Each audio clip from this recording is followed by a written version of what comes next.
My speech will be on a workshop on innovation, and this is what is design thinking, the way that I teach.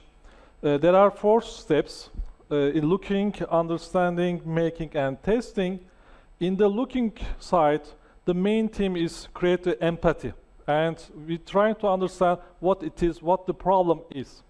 In the second step, the main theme is brainstorming. We trying to understand the problem, and we trying to discover some solutions for the problems. The third step is the making. In the making side, we visualize what our idea is. And in the fourth step, it says testing. We have to get the feedback from the stakeholders. And in the looking side, there are many techniques that I apply in the lecture. So in the ethnographic method, there's the interview, observation. In the participatory, what's on your radar, or is the projection, it's a 360-degree projection. And then in the secondary resources, we have to interview with the people. In the second step, as you notice that there are many more techniques. And we're trying to understand who are our people, who are our users, and what solutions that we can suggest. And in the third one is in the making side, there are 2 types of prototyping. One is the sketch, the other one, it is more visual and concrete, 3-dimensional. And in the fourth one, it is testing. We have lots of different techniques of testing. Okay. And this is the main issue that I will talk now. There are so many techniques. I counted before I arrived here, and there are 42 techniques. And I want that all my students embrace them, all fully understood them.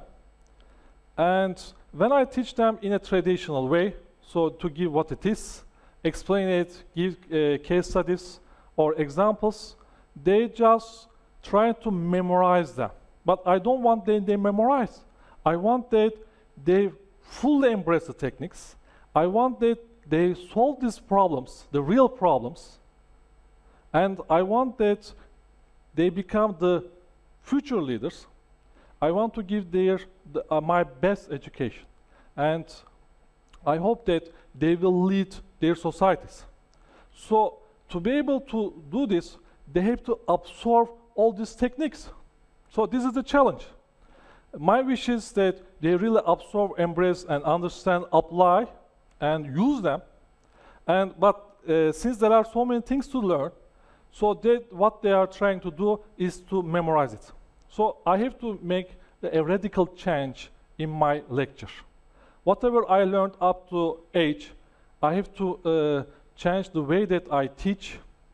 And so this was a big problem in my mind, and I was thinking deeply how I can solve these issues, this challenge or dilemma.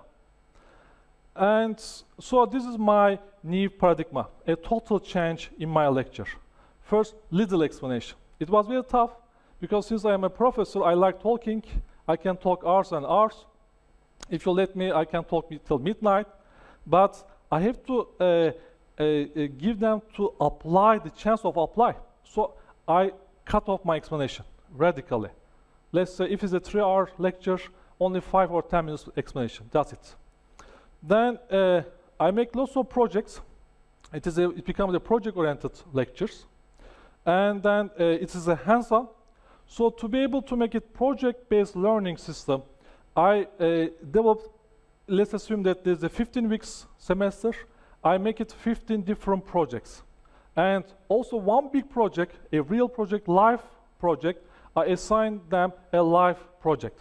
So the challenge that how I will develop the 15 different projects, plus I have a, let's say, entrepreneurship lecture, I have an economics lecture, so I have to develop different type of projects for each one. And each week, it needs a new project. So it was a big challenge. It's a radical change in our education system. No PDF anymore, no PowerPoint anymore, no words, no talking, just application. So this is an example how I made these changes. I gave a question. So, for instance, this is an MBA course. So this is a course, a question that I address to my students. How should be an MBA lecture?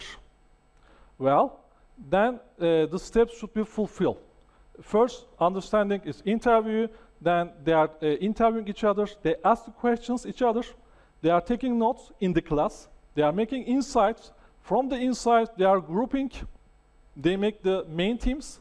And then through the some ideation methods, we are developing the solution. So as you see, this is a typical lecture of mine.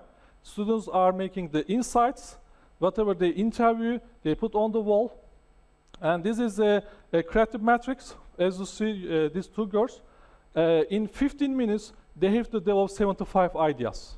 And we are, all my students arrive at this point. In 15 minutes, they come 75 different ideas. Every time I count them and arrive it. So this is, for instance, a second week lecture. And another question. And this time, how should we invite a guest speaker?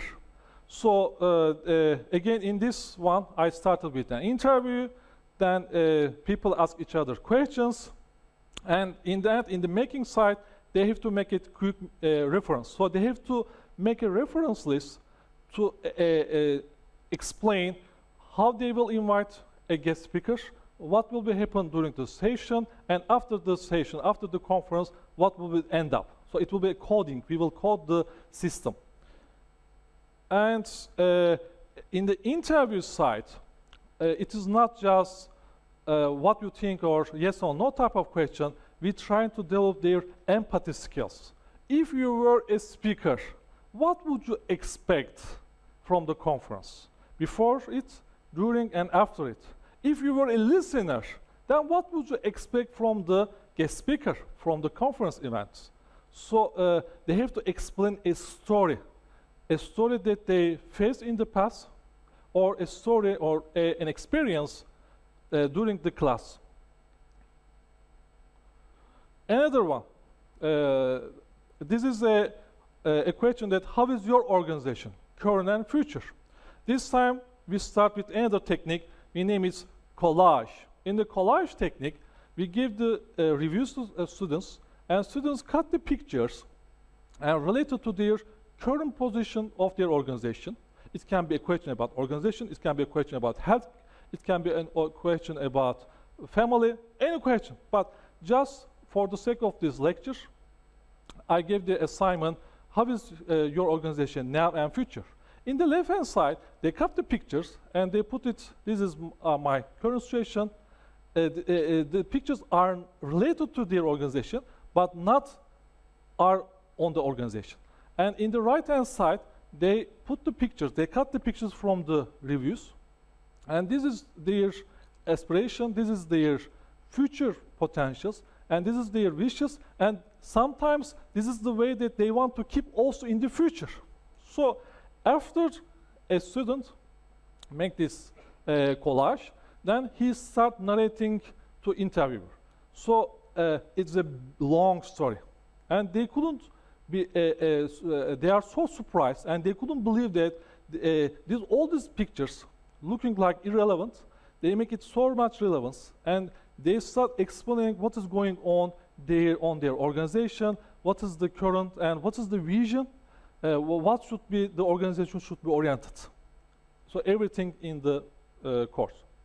So what happened after passing all these stages, after passing all the semester? One, very high satisfaction. Students are truly satisfied. I am very satisfied because I see the changes, all of them. The second one is involvement. Before, the students try to look their watch and they say, okay, there are 10 minutes left and I have to leave. Okay. Now, even in the break time, they want to stay at class. They don't, the time is flying and they cannot remember that this is the time for the lunch, this is the time of the break. So non-stopping working is a very high involvement. The third one is changing mindset. So they don't try to solve the problem first, or they don't try to memorize something first, but they really trying to understand what the problem is. And they realize that solution is very easy. It's extremely easy. The issue is that what the problem is, because whatever the problem is looking on the surface is not the real problem. When you dig inside through the interviews, through the Collide system and other techniques, they are digging the real problem. And what is the real problem? After they find the real problem, as I told you, in 15 minutes, 75 ideas. And applying the other techniques, you can come in 1 hour, 200, 300 different ideas. It's an amazing number. And we show them in the, some techniques how they will recruit the best one. But always an application. So in the application, I pinpoint the mistakes that they are doing, and this is the point that I interfere. It's never a speech or one-way explanation. It's a total action bias. So in the one semester, in total one semester, they have to apply these techniques for a real project. For instance, it can be a problem on their organization. So they start interviewing and applying all these techniques in their organization. So what is the reaction from my students? They say that after my lecture, they cannot sleep. They spend sleepless nights because they see all these potentials about their career, about their organization, because they change the way that they look at life. And so this is my mission. I strongly believe. And so it can be applied in any fields. I do apply in different fields. So my project change, if it's an economic development lecture, it becomes poverty issues. If it's a business lecture, it becomes organization issues. So in different topics, it will be different projects.